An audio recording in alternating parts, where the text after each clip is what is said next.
show me your video. Mom Tara Tremblett said her sons remember the ads they see online. They're also like more brand aware. When we're driving around, they'll pick out a specific, perhaps food place, and I can't quite picture or understand where they've seen that before. And then I can think back that perhaps it's from them being online.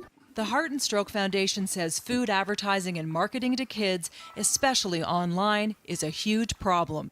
In a new report, Heart and Stroke reveals that kids between the ages of 2 and 11 are exposed to more than 25 million food and beverage ads a year while visiting their favorite websites. The nutritional quality of the foods that they were seeing was very, very poor. So over 90% of the products that kids were seeing on their favorite websites were either high in sugar, high in salt, or high in fat.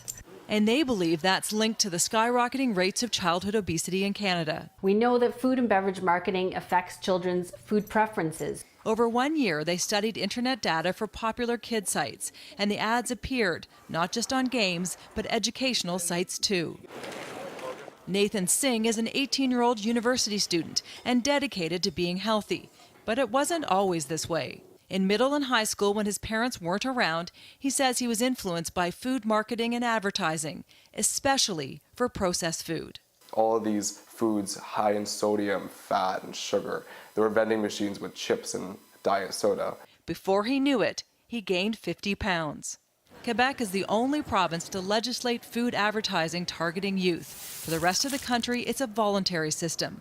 Some companies have signed a pledge to curb advertising, but Heart and Stroke and other groups want the federal government to step in and regulate. Canada's health minister says she is aware that kids are being bombarded by ads. It's a very important issue, and we are going to work with a lot of partners to make sure we introduce legislation and work to find mechanisms to decrease kids' exposure to these ads that encourage them to eat unhealthy foods. And parents hope it will help.